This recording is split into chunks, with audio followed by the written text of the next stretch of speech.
ప్రాణాన్ని పరంగా పెట్టి తెలంగాణ కేసీఆర్ నాయకుడు 10 సంవత్సరాలు కేసీఆర్ తెలంగాణ బ్రహ్మాండంగా అభివృద్ధి చేసిన నాయకుడు కేసీఆర్ గారిని పట్టుకొని రంగాన్ని మాట్లాడుతున్నారు. రంగాలు హౌలిగాడు, బాలగాడు, కేటీఆర్ గారు, రేవంత్ రెడ్డి గారు, ఈ చెత్తలో ఈ చెత్త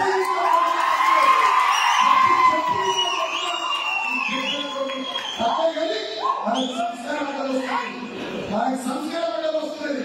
బిడ్డ పునర్గా రేవంత్ రెడ్డి గారు కొంత ఖబర్దార్ మా కేసీఆర్ అంటే మన ప్రభుత్వం లేకపోవచ్చు లక్షల మందిలో పండుగ తొక్కుతున్నా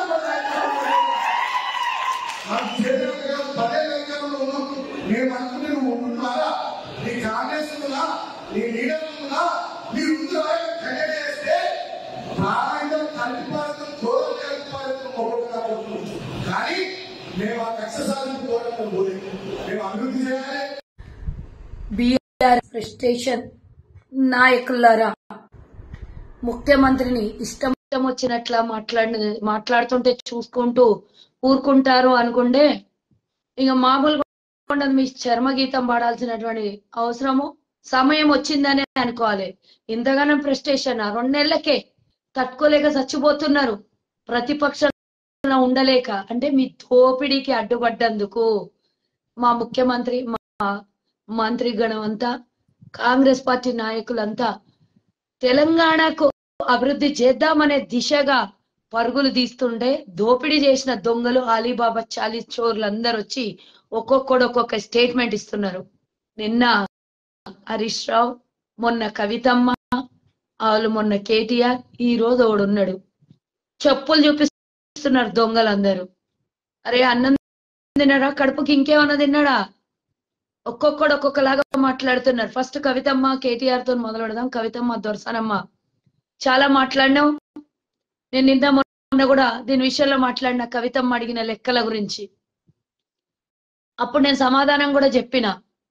పట్టు వస్త్రాలు భద్రాద్రి దేవాలయంకి ఎవరు తీసుకెళ్లాలో, ఎవరు తీసుకెళ్లొద్దో అధికారికంగా ఒకసారి అధికారులు గాని ప్రభుత్వాన్ని అడిగితే చెప్తారు దొరసానమ్మ అన్న.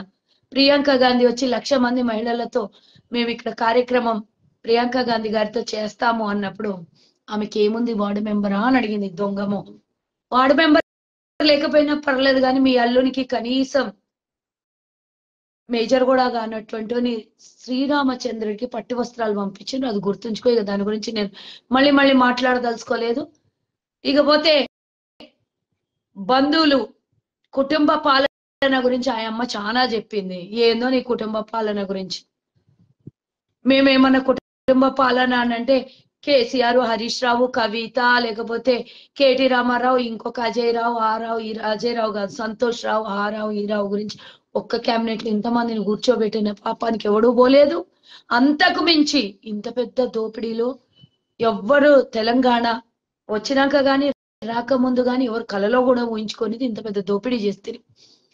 ఏ జాగాలుంటే రేడికి వచ్చిర్రమ్మా దొంగలు దొరసాళ్ళందరూ. ఏ నుంచి మొదలు పెట్టిన మీ జీవితాన్ని? మా మంత్రి, మహిళా మంత్రి చెప్పిండ్రు, కొండా సురేఖ గారు. మా నాయకులందరూ కూడా గతంలో చెప్పారు. అమెరికాలో చిప్పలు కడుక్కునేటోనికి ఈడ తెలంగాణలో వచ్చిన తర్వాత సొంత ఎయిర్ప్లేన్లు. నేను కూడా గతంలో చాలా సార్లు అడిగిన విషయాలు. 100 కోట్లు పెట్టి ఎయిర్ప్లేన్ కొనే స్థాయికి ఏడు నుంచి వచ్చింది? ఇది తెలంగాణ ప్రజల సొమ్ము కాదా? ఈ తెలంగాణ ప్రజల రక్తం కాదా? తెలంగాణ ప్రజల శ్రమ కాదా అని అడిగినాం. ఏ బంగారం కొట్టుకు పోయినా కవితమ్మ నగలు దొబ్బేసుకొని పోయి తర్వాత చూసుకుందాంలే, పార్టీకి ఇస్తారు కదా ఫండ్, పార్టీ ఫండ్ అనుకొని లెక్కలో రాసుకోండి అని వెళ్ళిపోయినటువంటి రోజులు మర్చిపోయినట్టుంది. ఎంతమంది దగ్గర దోపిడీ చేసిండ్రు, ఎంతమంది వ్యాపారస్తులను ఇబ్బంది పెట్టిండ్రు, ఎంతమంది భూములు ఉన్నటువంటి రైతులకే గాని భూములు ఉన్నటువంటి సామాన్య ప్రజలకే గాని ఎంతమందిని ఇబ్బంది పెట్టి మీ మంది కొంపలు కొల్లేరు చేసుకొని మీ కొంపలు నింపుకున్నారు. ఒక్కసారి గుర్తు చేసుకోవాల్సినటువంటి అవసరం ఉన్నది. మా ముఖ్యమంత్రి గారికి లెక్కలు అడిగే ముందు నీ ఆస్తుల లెక్కలు తీయమ్మ దొరసానమ్మ. మీ నాయన ఆస్తులు, నువ్వు బతుకమ్మ పేరిట వేలాది కోట్ల రూపాయలని తెలంగాణ ప్రజలకు చీరలు పంచుతా అని 30-40 రూపాయల చీర తెచ్చి 2,000-3,000 లెక్కలు రాసి వేలాది కోట్ల రూపాయలని జాగృతి ట్రస్ట్ కి మార్పిడి చేసుకున్నటువంటి లెక్కలు కూడా తీయమ్మ. మేమంతా రెడీగా ఉన్నాం. రేవంత్ రెడ్డి గారి హెలికాప్టర్ లెక్క ఇయ్యడానికి రెడీగా ఉన్నాం. కుర్చీల బల్లలు లెక్క ఇయ్యడానికి రెడీగా ఉన్నాం. మా ట్రాన్స్పోర్ట్ ఖర్చులు ఇయ్యడానికి లెక్కలు రెడీగా ఉన్నాం. కానీ గత 10 ఏళ్ల పాలనలో మీరు చేసిన దోపిడీ అంతా బయటికి తీయాల్సినటువంటి అవసరం ఉన్నది. మేమేమి మీరు చేశారు కదా అని మేము చేస్తామని చెప్పలేదు. అధికారికంగా ఒక ముఖ్యమంత్రి వెళ్తే ఇంత కూడా చెయ్యనటువంటి ప్రభుత్వాలు ఎన్నడూ లేవు. నువ్వు శుద్ధ ముచ్చట్లు చెప్తే ఇడు ఎవ్వడు వినేటట్లా లేరు. కానీ లెక్కలు తీ బట్టి ఫస్ట్ నువ్వు లెక్కలు తీ. ఫస్ట్ జూబ్లీహిల్స్ లో నీ లెక్క ఏంది? ఇల్లు లెక్క, దాని ఖరీదు ఎంత? నువ్వు అఫిడవిట్ లో పెట్టినప్పుడు నేను సొంత ఇంట్లో లేను, కిరాయి ఇంట్లో ఉన్నప్పుడు, కిరాయి ఇంట్లో ఉన్నానని చెప్పినప్పుడు కథ లెక్కది. ఇప్పుడు నీకు జూబ్లీహిల్స్ లో 135 కోట్ల బిల్డింగ్ ఎక్కడిది? గచ్చిబౌలిలో నీ ఇల్లు ఎక్కడిది? అది కేటీ రామారావుకు ఫామ్ హౌస్లు ఎక్కడివి? మీ అయ్యకు 1000 ఎకరాల ఫామ్ హౌస్ ఎక్కడిది? నీకు బుర్జు ఖలీఫాలో ఇల్లు ఎక్కడిది? బెంగళూరులో నీ ఆస్తుల లెక్కలు ఎంత? నేను చాలా సార్లు అడిగిన, వందల సార్లు. మళ్ళీ తెలంగాణ ప్రజలకు గుర్తు చేస్తున్నా, ఈ దొరగారి దొరసానమ్మ కవితమ్మ లెక్కల కథ తీయాల్సిందే, తీసి తీరాల్సిందే. రోజు ఒక అవినీతి బయటపడుతుంది. ఆర్టీసీలో నిన్న చూసినాం మనం. ఆర్టీసీలో 21 కోట్ల రూపాయలు యాడ్ల కోసం వేసుకున్నటువంటి డబ్బుని ప్రభుత్వానికి కట్టకుండా ఎన్నో రోజుల నుంచి కాలయాపన చేస్తూ సజ్జనార్ గారు ఎన్నిసార్లు నోటీస్ పంపించినా కూడా దానికి స్పందించకుండా ఈ యాడ్లకు ఎందుకు పర్మిషన్ ఇచ్చిండ్రో ఒక కంపెనీ వాడు కట్టాల్సినటువంటి 20 కోట్ల రూపాయలని ప్రభుత్వానికి చెల్లించక పైగా తప్పించుకొని తిరుగుతూ నోటీసులకు రిప్లై ఇవ్వకుండా కనీసం వచ్చి కొంత మేరకైనా ప్రభుత్వానికి కాదు ఆర్టీసీకి కట్టాల్సినటువంటి బకాయిలు కట్టకుండా తప్పించుకొని తిరుగుతుండే. చూసాను కదా, కాంగ్రెస్ ప్రభుత్వంలో ప్రజలకు మేలు జరుగుతుంది, మహిళలకి ఉచిత బస్సు ప్రయాణం అందజేస్తుంది. ఇట్లాంటి 21 కోట్లు 21,000 మంది దగ్గర ఉండొచ్చు తెలంగాణ సొమ్ము దోచుకున్నటువంటి అధికార పార్టీ, గత అధికార పార్టీలో ఉన్నటువంటి దొంగలంతా. ఇట్లాంటివన్నీ బయటికి తీస్తే, ఇట్లాంటివన్నీ లెక్క కథ ఆడ తీసుకొచ్చి లెక్క పెడితే మేము ప్రజలకు ఇస్తాన్నటువంటి హామీల మీద ఎలాంటి చింత ఉండదు. మేము ఇస్తా అన్నటువంటి ప్రతి ఒక్క హామీలు కళ్ళు మూసుకొని తెరిచే లోపల 5 ఏళ్లలో పూర్తిగా మీరు దోపిడీ చేసిన పైసలన్నీ ప్రజలకు పంపడానికి ఎలాంటి కష్టాలు ఉండవు. సునాయాసనంగా మేము ఇచ్చినటువంటి హామీల్ని నెరవేర్చగలుగుతాం. ప్రజలు మాకు సహకరించాలి. దొంగలు ఎన్నన్నా మాట్లాడతారు. మేము పట్టుకుంటున్నటువంటి ఒక్కొక్క దొంగలు అంటే అధికారులు, ప్రభుత్వంలో ఉన్నటువంటి అధికారులు వీళ్ళ గుట్టంతా బయట పెడుతున్నారు. సరే, ఇదంతా పక్కన పెడితే నిన్న రేవంత్ రెడ్డి గారు ముఖ్యమంత్రి గారు మాట్లాడినటువంటి మాటలకు దొంగలందరూ బయటికి వచ్చి మాట్లాడుతూ చెప్పు చూపిస్తున్నటువంటి బాల్కా సుమన్ జాగ్రత్త, నాలుక బయటికి గుంజి కోసేస్తాం. మర్యాద ఉన్నంతసేపే మర్యాద. ఈ రోజు ముఖ్యమంత్రి, గతంలో మీ కేటీ రామారావు అన్నాడు, ఒక ముఖ్యమంత్రి అని కూడా గౌరవించకుండా ముఖ్యమంత్రి స్థాయిలో తండ్రి లాంటి వాడు ఉన్నటువంటి కేసీఆర్ ని పట్టుకొని ఇష్టం వచ్చినట్ల తిడుతున్నాడు అని. ఈ కేటీఆర్ అన్న మాటలకి ఈ రోజు నీకు అడుగుతున్నా, ఒక ముఖ్యమంత్రిని చెప్పుతోని కడతావా దొంగ అని అడుగుతున్నా. మాకు లేవా చెప్పులు? మా గొట్టనికి రావా నీకు అని అడుగుతున్నా. నువ్వు ఉట్టిగా చెప్పు లేపినావు, మేమందరం తలుచుకుంటే నీకు చెప్పులతో కొట్టి మేం కాదు, ప్రజలు తలుచుకుంటే చెప్పులతో ఉరికిచ్చి ఊరు నీకు చూపించింది కదా మా వివేకన్నా, నీకేడికి ఉరికిచ్చి కొడతాడో ఇంకా ప్రజలు ఒక్కసారి అది ఉరికిచ్చి చెప్పుతోని కొట్టినట్టే. నిన్ను ఓడగొట్టిండ్రు అంటే చెప్పుతోని కొట్టి నీకు సన్మానం చేసిండు అక్కడ ఉన్నటువంటి ఓటర్లు. సరిపోలే, నువ్వు చెప్పు లేపుతా బిడ్డ. రేవంత్ రెడ్డి గారి మీద చెప్పు లేపినంత ముట్టగాని అయినావు. ఎవరు మెప్పు పొందనికి? నువ్వు ఓడిపోయినవని తిట్లు పడతావని చెప్పు తీసుకొని కొడతా అని వైరల్ చేస్తే దానికి మెచ్చుకొని కవితమ్మను, హరీష్ రావు, కేటీఆర్ ఎవరన్నా నీకు ఏమన్నా సత్కరించుకుండొచ్చు. కానీ తెలంగాణ ప్రజలు ఒక ఉద్యమకారుని మాటలు మాట్లాడివేనా? ఆ పంచన చేరి ఆ పంచల అవినీతి సొమ్ము తిని నీ నోటికి ఎంతొస్తే అంత మాట్లాడుతున్న నువ్వు గత 9.5 సంవత్సరాలు తెలంగాణ ప్రజల్ని పీడించుకొని తిన్న దాంట్లలో పెద్ద పాపం కూడా నీ వంతు కూడా ఉన్నది ఇందులో అనడానికి ఎలాంటి సందేహం లేదు. బాల్కా సుమన్ ఖబర్దార్ అని చెప్తున్నాం మేము. నేను ఈరోజు అధికారులను కూడా విన్నవించుకుంటున్నా, చెప్పు లేపిన ముఖ్యమంత్రి మీద ఈ దొంగని వదలొద్దు, పట్టుకొని వచ్చి లోపల బొక్కలో వేయండి ఈ దొంగకి అని అడుగుతున్నా. దయచేసి విన్నవించుకుంటున్నా నేను. ఇకపోతే ఇంకా చాలా మాట్లాడిండ్రు. నిన్న రేవంత్ రెడ్డి గారు క్లియర్ గా చెప్పిండ్రు, ఎస్ రండా అన్నాడు. అవును, గతంలో బీజేపీలకు చిమ్మునెత్తురు లేకపోవచ్చు నాకు తెలియదు, కానీ గతంలో ఒక కేంద్ర మంత్రిని పట్టుకొని ఒడ్లు కొనుగోలు విషయంలో ఒక కేంద్ర మంత్రి రండా అన్నాడా? ఆ రోజు మాట్లాడలే. ఆ రోజు కూడా వాళ్ళు చెప్పులు లేపలేదు, ఎందుకో నాకు తెలియదు. కానీ ఈ రోజు అయితే నేను చెప్తున్నా, మరి మీకు చీము నెత్తురు ఉందో నాకు తెలీదు. ఎవరి భాషలో అర్థం కావాలంటే వారి భాషలో చెప్పాలని రేవంత్ రెడ్డి గారు క్లియర్ గా చెప్పారు. ఎందుకంటే రెండు మాటలు చెప్తేనే రెండేళ్ళకి అర్థమవుతుందని రేవంత్ రెడ్డి గారు క్లియర్ గా చెప్పారు. కాబట్టి ఆ భాషలో అర్థమైంది కదా. ఇప్పుడు ఆ భాషలో చెప్తేనే మీకు అర్థమైంది. ఇంకో విషయము, రేవంత్ రెడ్డి గారు మాట్లాడిన మాటలకి మీకు నొచ్చుకుంటే, ఒకవేళ రేవంత్ రెడ్డి గారు 8వ తారీఖు నుంచి మరి అసెంబ్లీ స్టార్ట్ చేయబోతున్నారు. మరి 2వ అసెంబ్లీ ప్రభుత్వం ఏర్పడిన తర్వాత దమ్ముంటే నీళ్ల మీద చర్చలకు సిద్ధమా అని అడిగినరు. గాఢ తెచ్చుకోండి. అడిగిన మాటకి ఫ్రస్ట్రేషన్ తో బాల్కా సుమన్తో చెప్పులు ఎప్పిస్తే ఏమన్నా అవుతుంది అనుకుంటున్నావు? ఒక ఎస్సీ ఏమన్నారు కదా అంటే, ఎస్సీ అంటే నీకు స్వేచ్ఛనిచ్చిందని చెప్పుల మీద చెప్పులు లేపుతావా? ఎస్సీ అయితేంది, ఎవడైతేంది నోటికి ఎంత వస్తే అంత మాట్లాడితే చూసుకుంటూ కూర్చుంటారా? శాతగాని దద్దమ్మలు అట్లా మాట్లాడించిందని మేము అనుకుంటాం. సరే, ఆ చాతగాని దద్దమ్మ విషయాలు పక్కన పెడితే నువ్వు ఆనే ఉండు. బాల్కా సుమన్ నీ సంగతి మేము చెప్తాం. చెప్పేది ఉంది, నీకేం ఇడిచేది లేదు. నీకెవరు మాట్లాడించాను, ఎందుకు మాట్లాడించాను అందరికని తెలుసు. ఇకపోతే కృష్ణా జలాలు, గోదావరి జలాల గురించి రేవంత్ రెడ్డి గారు నిన్న క్లియర్ గా చెప్పారు. అరే దొంగల్లారా, దోచుకున్న దొంగల్లారా, జగన్మోహన్ రెడ్డి అసలు పూర్తి స్థాయిలో తెలంగాణలో ఉన్నటువంటి నాగార్జున సాగర్ ప్రాజెక్టు మీద ఎన్నికలకు 2 రోజుల ముందు, ఎన్నికలకు ఎగ్జాక్ట్లీగా 28వ తారీఖు రాత్రిన, 30 తారీఖు 29 నాడు రాత్రిన అనుకుంటా, 28, 29 నాడు రాత్రిన అమాంతంగా జగన్మోహన్ రెడ్డి పోలీసులందరూ ఎందుకు వచ్చి నాగార్జున సాగర్ ప్రాజెక్ట్ ని ఎందుకో కైవసం చేసుకునే ప్రయత్నం చేసిండ్రు. ఎందుకు తెలంగాణ ముఖ్యమంత్రి స్పందించలేదు? ఆనాటి ఆపద్ధర్మ ముఖ్యమంత్రి ఎందుకు ఒక్క స్టేట్మెంట్ రిలీజ్ చేయకపోయింది? ఎందుకు? నీకు జగన్మోహన్ రెడ్డికి ఉన్నటువంటి అవినాభావన సంబంధమా ఈ సెంటిమెంట్ తో? ఆనాడు నాగార్జున సాగర్ ఎన్నికల్లో ఆంధ్ర తెలంగాణ సెంటిమెంట్ తో మళ్ళీ ఇంకేమన్నా చేద్దామని ప్రయత్నం చేసాం. కానీ కుక్క కాటుకు చెప్పు దెబ్బలాగా అక్కడ 60,000 మెజార్టీ కాంగ్రెస్ కు వచ్చింది. గతంలో ఎన్నడు రానంత మెజార్టీ. అంటే నువ్వు గొంతుకు దోకున్న గుంతలో నువ్వే పడ్డావు కేసీఆర్ అనడానికి నాగార్జున సాగర్ ఎన్నికనే నీకు కళ్ళకు కనబడ్డట్టు. గత చరిత్రలో రానటువంటి మెజార్టీ 62,000 అనుకుంటా సుమారుగా మెజార్టీ ఇచ్చినటువంటి నాగార్జున సాగర్ ప్రజలు ఒక్కసారి నీ గుడ్డి కళ్ళకి చూసుకో. ఇక రోజమ్మ కోడి కూర పులావులో తిని కేసీఆర్ రోజమ్మకు వరాలిచ్చి రాయలసీమ ప్రజలకు రతనాల సీమలాగా మారుస్తా అన్న మాట మర్చిపోయినరా? రండలంటే నొప్పి వచ్చింది. ఒక ఆమె ఏదో సోషల్ మీడియాలో మాట్లాడుతుంది, ఆమె పేరు తీసి నేను ఆమెను ఇంత హైప్ క్రియేట్ చేయదలుచుకోలేదు, రండలు ముండలు అని మాట్లాడుతుంది.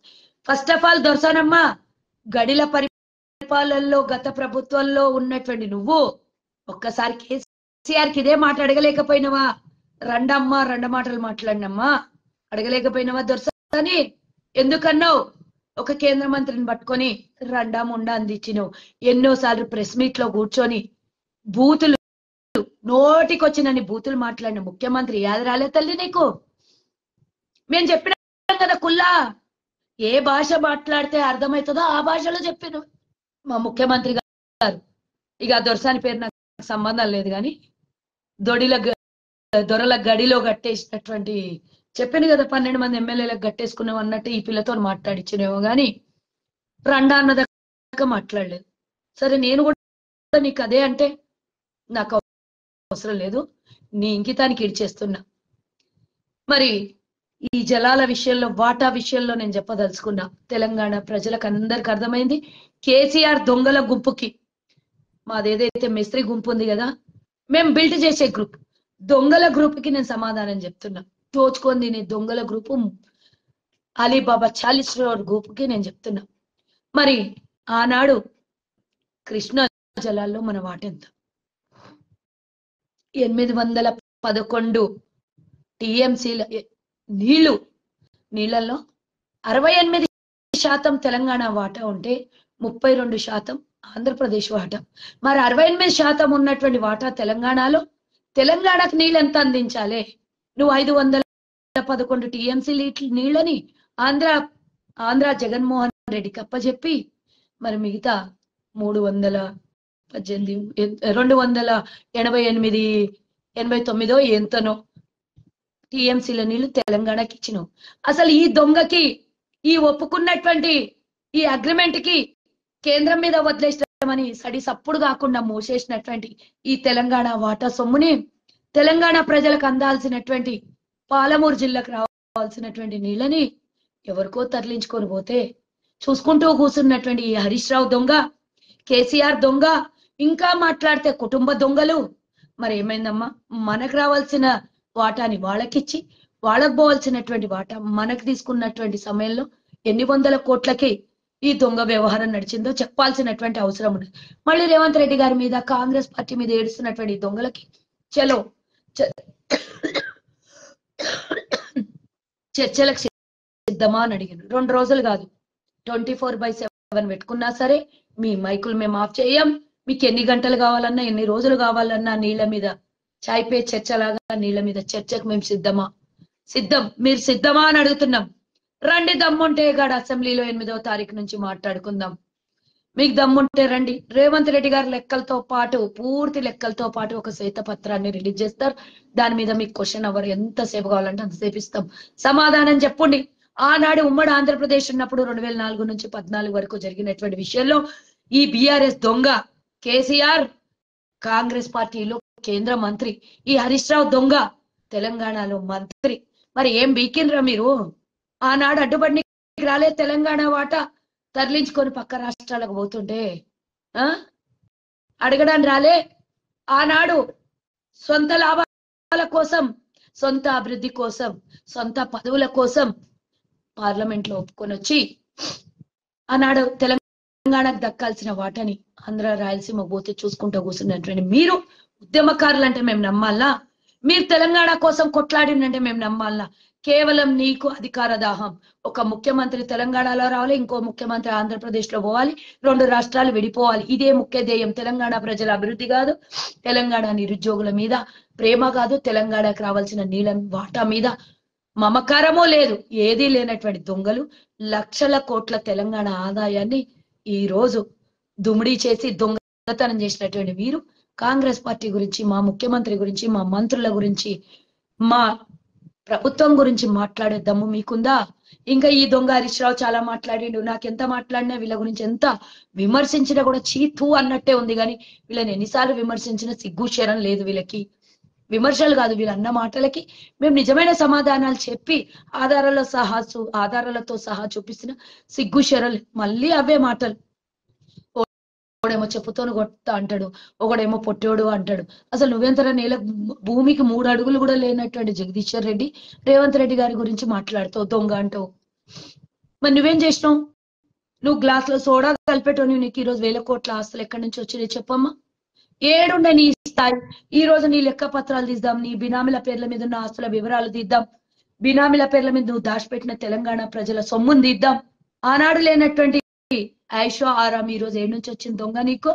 గత 9.5 సంవత్సరాలలో నువ్వు కూడబెట్టిందంతా, దాచుకున్నదెంత? పోనీ రేవంత్ రెడ్డి గారి గురించి మాట్లాడినావు నువ్వు. రేవంత్ రెడ్డి గారు 17 ఏళ్ళు ప్రతిపక్షంలో ఉన్నాడు, కొట్లాడుతూనే ఉన్నాడు.